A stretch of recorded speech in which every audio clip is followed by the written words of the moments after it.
Morning. Our last morning session here. I'm Brad Crowett. I'm with Vermeer, Iowa. I get the pleasure this afternoon to introduce our last morning speaker here, Shapur Izadiyar is a broadband funding analyst at Calix. His career in the broadband industry started 3 years ago as an intern for Calix. He helped build the foundation of their esteemed funding team and the amazing resources they offer today. Shapur's primary focus is to educate providers on the intricacies of both public and private funding options for BSPs. Shapur also has a background in accounting and finance, achieving a bachelor's degree from the University of Waterloo. So please welcome Shapur. Hello. All right. Hello, everybody. It's an honor to be able to present in front of you all today. As mentioned, my name is Shapur Izadiyar, and I'm a broadband funding analyst working with Calix.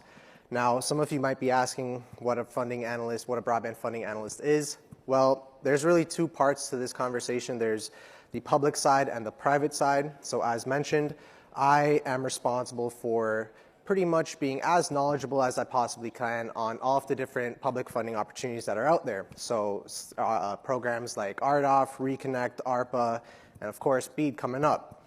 On the private side, you can kind of think of me as sort of like a matchmaker. So what I do is I meet with BSPs, I understand what their needs are for the future, what their goals and ambitions are, and then I pair them up with a suitable investor that can help them reach those needs.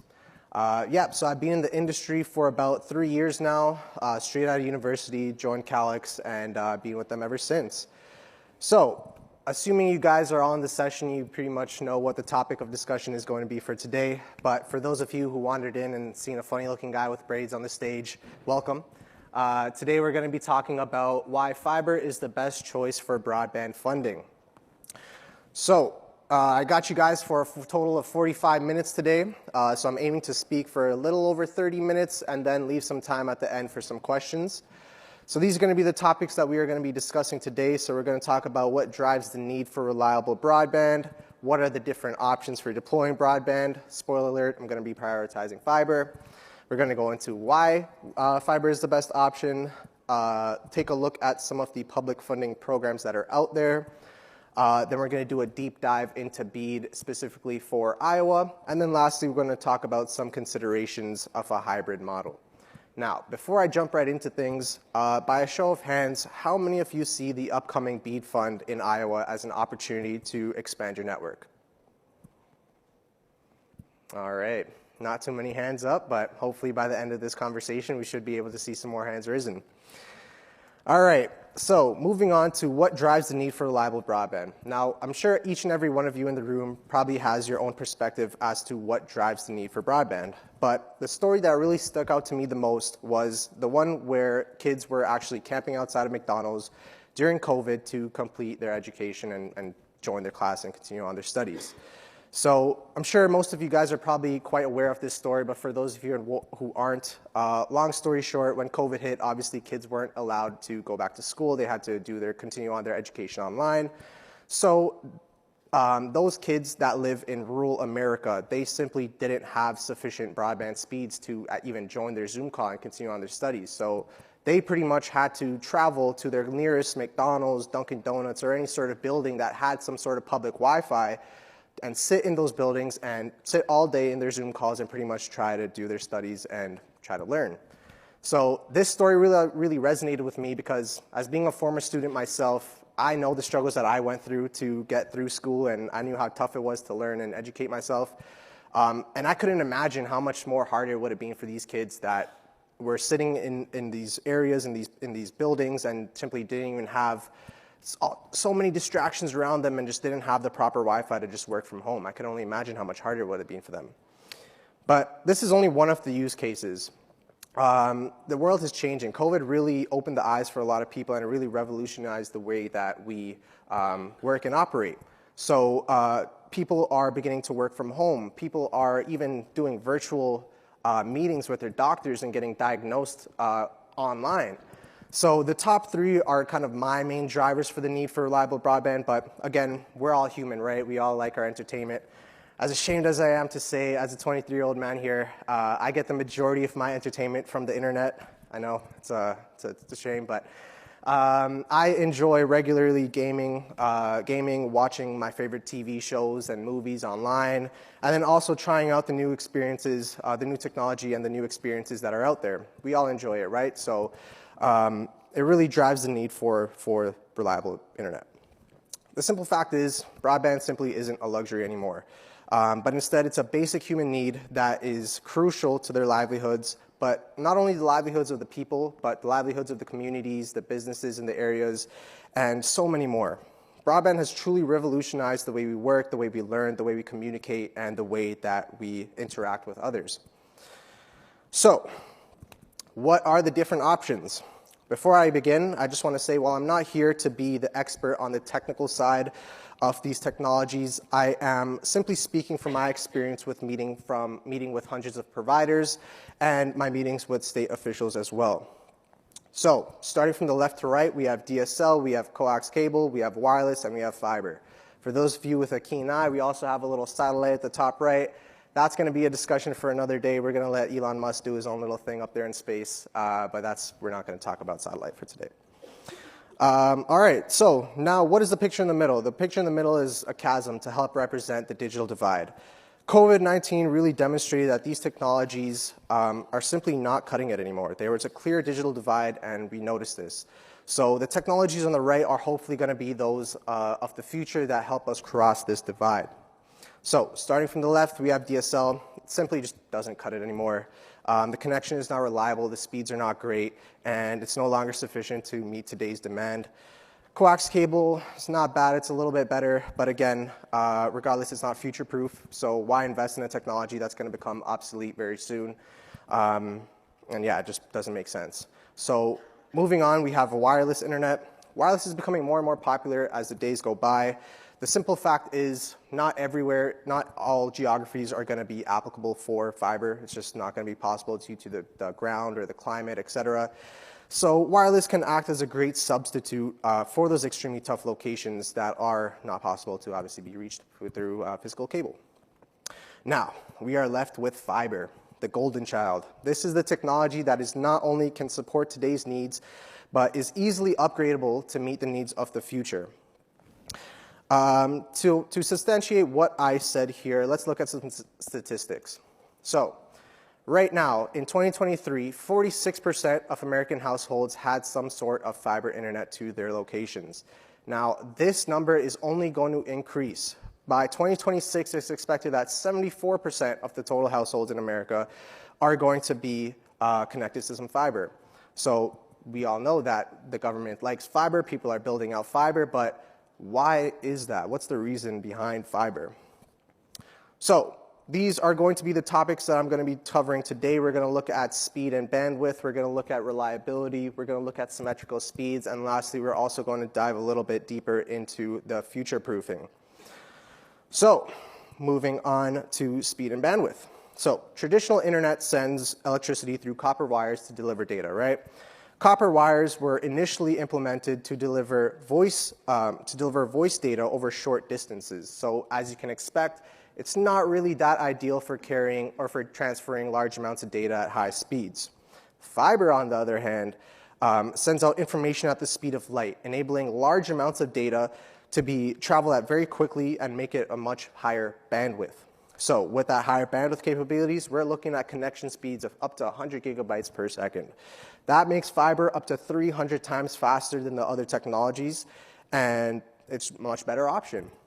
Not to mention, with the recent changes to the FCC regulation, they increased that threshold for reliable broadband speeds to 120. So that's just another reason to go with a technology that can help confidently and reliably support those speeds, right? All right, moving on, we got reliability. So fiber is more reliable than traditional DSL and cable in so many different ways. Starting off with signal strength. Both light and electricity are weakened when they travel long distances. The further the distance, the further data must travel, the more it weakens throughout the process, right? But the difference between what is considered long distance for these technologies are very different. So traditional internet delivered by copper wires, they begin to lose their signal strength up to, I would say, around the size of a football field. So you can get proper strength for a football field, and once you pass that, you're not going to be able to reach the speeds that you advertise. But fiber, on the other hand, that can run seamlessly over 25 miles without losing its strength. That's the total of about 440 football fields. So you can only see that the difference in reliability and the difference in strength and signal that you would get in terms with fiber is much better compared to other technologies. Furthermore, fiber optic cables are not susceptible to any sort of electromagnetic interference or radio frequencies. This means that, again, they can maintain the signal strength over a long distance and in environments where copper cables may be susceptible to disruptions. Furthermore, damaging and aging. Although fiber may seem a little bit more fragile than copper, the truth is it's not. Fiber optic cables can withstand about 200 to 300 pounds of pressure played on it, where copper, on the other hand, can only handle about 25 pounds. Not to mention that we can also bury fiber in the ground, so that also makes it clear from any sort of environmental catastrophes that could affect the connection. So all in all, I would say that fiber is pretty much the upgraded version of DSL and coax cable, and is currently the front runner for being the most reliable source of broadband in the market. Now, looking at symmetrical speeds. So the market is changing. In the past, the need for higher upload speeds simply wasn't there because people weren't really uploading much content. They were downloading a whole lot of content to get familiarized with themselves with the different sorts of information that was out there. But today, with apps like Twitch, YouTube, TikTok, Instagram, makes it so much easier for people to upload their content and share it with people over the internet. So this, the need for symmetrical speeds is much, much, much higher now. It's crazy to think. People are actually getting paid online to post themselves playing video games on YouTube and actually getting paid millions and millions of dollars on it. It's ridiculous. And to make things even crazier, people are getting paid to react to other people playing video games on YouTube and all these other sorts of content creation pages as well. So the demand for higher upload speeds are definitely rising, and it's going to continue to rise as people share more content over the internet. But again, through fiber, you're getting symmetrical speeds whether you like it or not. So you might as well go with that option to support the need for the future and to support the need for the present as well. All right, future proofing. So fiber is the most future-proof option. If done right, it should only be done once, and then you're set to go. So fiber can easily meet the needs today. With a solid fiber connection, people can seamlessly experience new technologies like AR and VR. They can game seamlessly without any sort of lag. They can binge watch all their favorite shows without any sort of interruptions. But who knows what's to come in the future, right? We don't know what sort of crazy technology is going to come about in the future and what sort of speeds they're going to require. So why not implement technology that can be easily upgradable in the future? So the really cool thing about fiber is once the infrastructure is laid, there's no need to touch it again. If it's done right, there's no need to touch it again. The only upgrades that's going to be able to be made, or that's going to be required to be made, are going to be the two equipment pieces at the two endpoints of the location, right? So fiber is not only going to be able to support the needs of today, but it's definitely going to be future-proof and be able to support the needs of the future and whatever comes down the line through fiber optic cables. Not to mention, again, it has a very long lifespan, and it's really the technology that the government prefers. All right, taking a look, switching gears. Now that we've talked about fiber, let's switch gears and talk about some of the public funding programs available out there. So this is truly a once-in-a-generation funding opportunity. As you can see, the government has been investing in broadband since pre-COVID times with programs like CAF and ACAM, but after COVID hit, it only really accelerated the government's investment in this industry because obviously we realized the need for reliable broadband.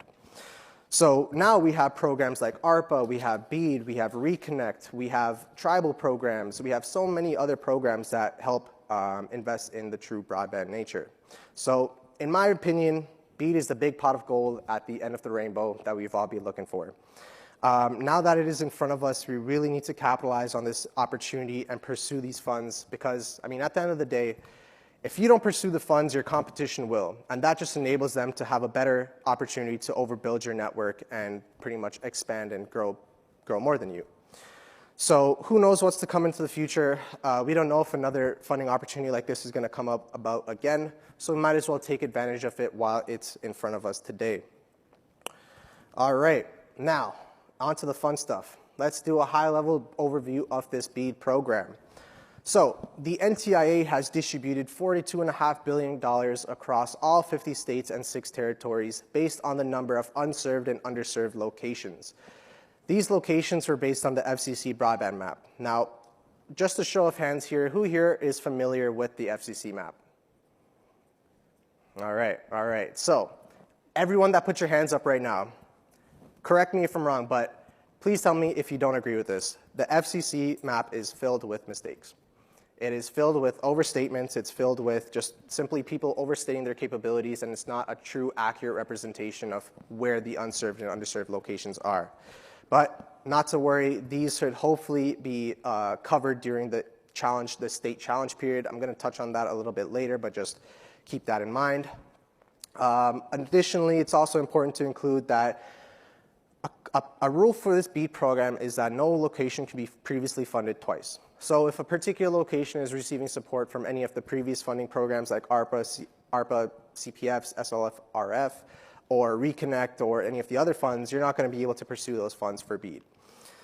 Furthermore, all satellite and unlicensed fixed wireless locations are going to be eligible for funding. So this means that regardless of the speed that's provided by these unlicensed carriers and these satellite carriers, it's going to be eligible for funding, and it's going to be eligible for people to come in and pretty much overbuild you.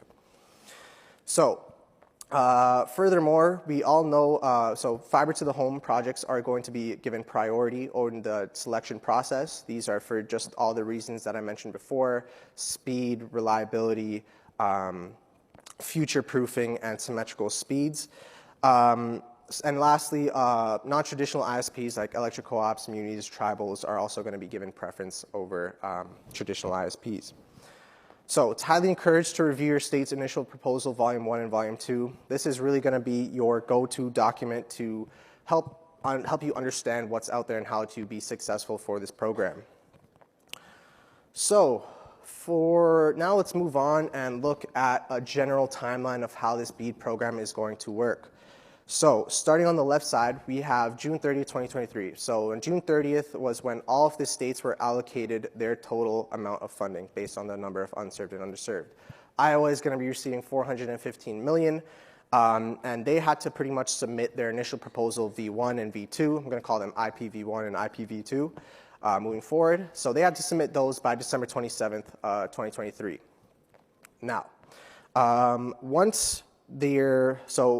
thankfully, right now we're pretty much in the stage of the NTIA approval process. So NTIA is going to go through all 50 states and all 6 territories, IPv1 and V2, and pretty much approve it. So for the state of Iowa, Iowa has thankfully had their IPv1 already approved. But what is their IPv1? So the IPv1 has everything to do with the challenge process. This is going to be your go-to document to understand exactly how you can participate in the challenge process, how you're going to be successful, what the timelines are going to look like, what sort of evidence you can provide, etc. So it is really, really, really important to participate in this challenge process, regardless of if you're planning on pursuing the funds or not, at least from a defensive perspective. So what you want to do is you want to protect your own service area from being overbuilt by your competitors. So one thing that the state is going to do is they're going to release a CSV file with all of the different unserved and underserved locations within the state. You want to scan through this file and make sure that no locations in your service area are included in this file, because if they are, that makes them eligible for competitors to come in and bid on those locations and pretty much overbuild you. So regardless of if you're planning on pursuing the funds, one thing, if you can take away from this session, if you ignore everything else I talk about, just please, please, please participate in the challenge period, regardless of if you're planning on pursuing the funds, at least from a defensive perspective. Furthermore, there's also the offensive side, so that's going to be able to support any new build-outs. So we know the FCC map filled with just people overstating their capabilities. So you can actually go in and you can challenge the competitors' locations and say, hey, these guys claim to be providing speeds greater than 120, but in reality, they're not. Here's the evidence, and here's why I want to be eligible for pursuing these funds. Additionally, all the unlicensed fixed wireless areas. Since those areas are unlicensed, you can actually go in and challenge those locations as well. So that'll be another consideration to make while thinking about some new potential build-outs to expand your territory from an offensive perspective. Now, IPv2. So sorry, another thing about IPv1 before I move on is the challenge period for Iowa. Thankfully, our friend Matt from yesterday's session gave us a little update on when we can expect this challenge period to start.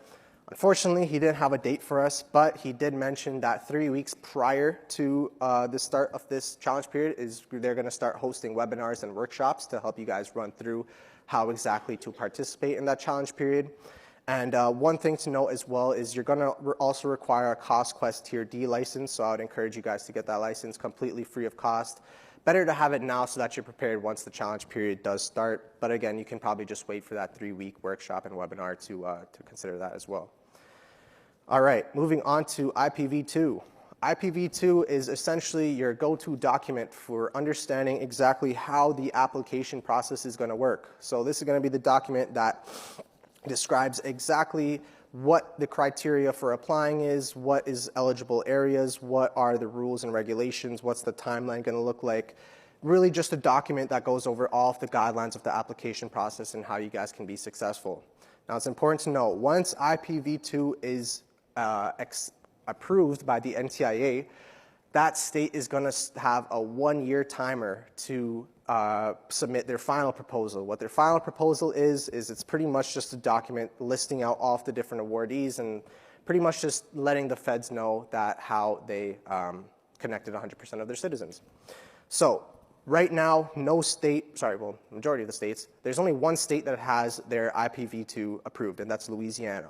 So Louisiana had their IPv2 approved last year in December. So pretty much they're going to have to allocate all of their funding by this year in December. So we can expect their application period to start sometime middle of the summer. But regardless, the state is only going to have 1 year from the date of approval to start their or to submit their final proposals. All right, so that was a lot of content, but let's move on. We got a few more slides to cover.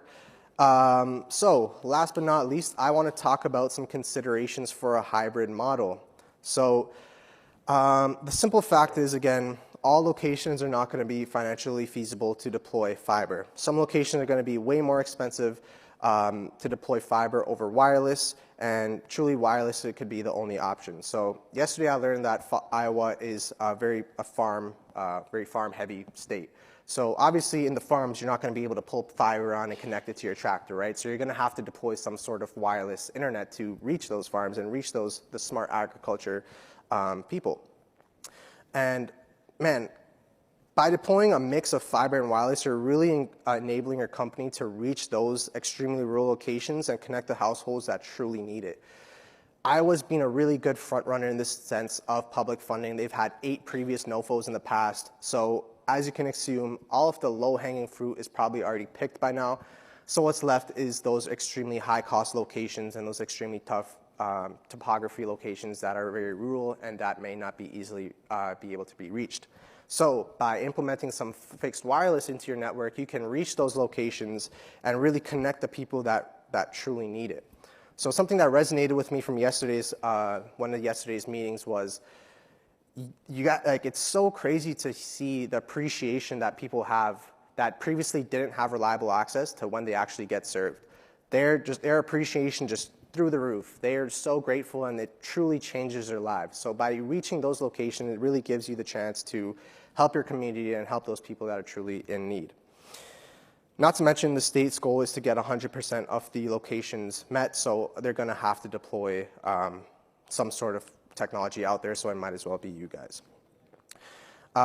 So furthermore, some of the locations, so let me paint you guys a picture here. So the way things are going to work in Iowa is each BSP that applies are going to be able to, so they mentioned it yesterday, it's sort of like an interest form. So it's to gauge your interest on where you would like to build out to.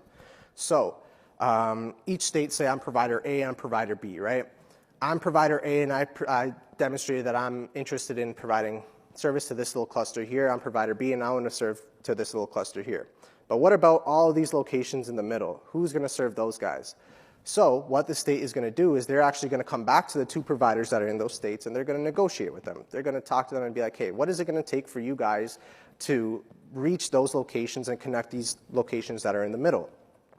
So this is a really good negotiation piece. I mean, if you have the fixed wireless, that just kind of adds a little chip on your shoulder to kind of negotiate with and talk with the broadband office about how you can reach those locations. So some of the potential negotiations that can happen is some match waivers for the BEAD program for those particular locations, some administrative help, et cetera, et cetera. Those are kind of some of the details that you're going to have to take on with the state office themselves. But nonetheless, if you do reach out those locations and there are what we call them orphan locations in the middle that no one wants to pursue, there is a chance to negotiate and there is a chance to make a more lucrative opportunity of this BEAD program in the future. Last but not least, it's incredibly faster to deploy wireless internet compared to fiber. This can be another strategy for you guys to kind of dominate the market and take up some more of the market share in your area. So you can deploy fixed wireless to those locations first and then eventually build out fiber in the future once you kind of already have those people connected and built into your network as well. So overall, as much as I love fiber, I think it's the best technology out there. I genuinely believe that a hybrid model is best by introducing some sort of wireless will greatly benefit you in the long run and your community as well. So just some additional Calix resources that I wanted to highlight here for you guys today. We have a private funding program. This is a little bit more of my forte. So again, you can kind of think of us as matchmakers. So we meet with BSPs, understand their goals, and then pretty much pair them up with a suitable investor that can help them reach those needs. Our investors are we have a whole bunch of different offerings ranging all the way from private equity, venture capital, convertible debt, private debt, lines of credit, equipment financing, whatever you can think of, anything you guys can think of, we pretty much probably have a partner to help you guys out with that. So if at any time this is of interest to you, please feel free to reach out. We would be glad to introduce you to some of our partners that we work closely with. Furthermore, we have Broadband Academy here, which is a great resource, completely complimentary. If you want to scan the QR code in the bottom left corner, you can gain access to it. Pretty much it goes over the 5 pillars of how to create a successful BSP. So it talks about how to fund, how to design, how to build, how to operate, and how to market your network. Again, completely complimentary. So if you guys want to take a look at it, see if you can maybe pull some value from it, it's worth a shot. And then lastly, one of my major roles at Calix is doing funding consults, personalized funding consults. So pretty much what we do is we understand where your service area is, we understand what your goals are for the future, and then we pretty much help you find some funding opportunities that will help you in the future. So again, if you wanted to scan the QR code, you can always do that, or you can visit us on calix.com and book a completely free consultation as well. All right, so we got 12 minutes here left. Guys, any questions? Questions at all? Nope. All right, so, okay, I got a question for you guys in that case. So at the start, I didn't really see too many hands raised for the BEAD opportunity. So anyone wants to share kind of what their perspective on the program is and what are some of the pain points or challenges they've been facing from their personal experience? Anyone? Anyone? Any brave volunteers? Pardon me? When it comes from the federal monies, what strings are tied to it or chains or whatever? Yeah, for sure. I mean, that's a story that we've heard in the past, but at the end of the day, again, like I mentioned before, if you don't pursue these funds, your competition is going to, and that's just going to enable them to overbuild you and expand your network. And we don't know if another opportunity like this is going to come in the future, so it's best to take advantage and kind of dig down and do the hard work now and pursue these funds now and kind of get those strings attached and handle all of that stuff so that you're set for the future. Because again, we don't know what's to come, right? So this may very well be the only opportunity that you can get free money, or not necessarily free money, but money from the government to help you expand your network and really dominate the market. Of course. First one, I don't think Matt covered it yet. The locations, are those going to be the unserved or underserved or both? Both. So the state, during the challenge period, one thing that the state is going to do is they're going to actually, they're going to post a CSV file with every single unserved and underserved location. Now, those locations are going to be based on the FCC map, so you can only imagine how many just locations just shouldn't be on there or should be on there. So during that challenge phase is when you're going to be able to go into that list and rectify and really make sure that the locations that are on that list and that are going to be receiving funding are truly the locations that really need the funding and truly those locations that are genuinely unserved and underserved. Then the last question, you mentioned the license. Yeah, Is that for IPv1? correct.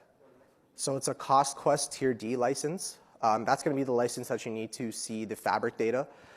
So that's going to enable you to participate in the challenge process when the time comes. So again, completely complimentary. If you search up CostQuest Tier D license, you can reach an NTIA page that explains the whole process and how to apply for those funds, or sorry, that license. So if we do the challenge process and when the state issues that CBS, CSB, Uh-huh. we do a challenge on that, is that going to just affect the state's map, or is that going to affect the federal? So the primary goal is to affect the state map, obviously, because the state, at the end of the day, the state is going to be the one distributing the money, not the feds. But eventually, it's going to transfer over to the FCC map, as I can assume. So it's first going to target the state map. It's going to help ensure that those locations within the state are the true ones. And then eventually, it's going to be transferred over to the FCC map for everyone to kind of get a general understanding of what's out there across every single state. So yeah, again, if you guys could take anything from this session here, please participate in the challenge period. It's really going to help you guys. Even if you don't want to pursue the funds, it's really important for you to protect your own service area and make sure no one can possibly overbuild you. Yep. Quick question. You talked about the due diligence being within 2 months for someone who doesn't know anything about that. What does that entail? Sorry, due diligence for 2 Due months? diligence, 2 months, when I was talking about venture capital and Oh, yeah. So that's pretty much on the private side. So pretty much what we do is we make the introductions between the two parties, and then we let the two parties go through the due diligence process to determine whether or not it would be a viable investment for the investor. So in terms of looking at your past financial history, looking at your credit, looking at what your expansion goals are, stuff like that. So that's kind of varies based on the different entities that you go to. For example, private debt, they don't really care too much about for example, your management team or your goals for the future. They're really just focused on your financial performance in the past as well as your credit rating moving forward. Of course. Let me go back to this slide if you guys, again, completely free. If you want to scan the QR code, it's worth a shot. 30-minute consult, help you guys kind of discover what opportunities are around you and possibly meet you up with some private investors as well. Any other questions, comments, concerns? All right. Well, thank you guys so much for your time today. I appreciate you guys being the great crowd that you were. And yeah, I hope you guys have a great conference ahead of you. Thank you.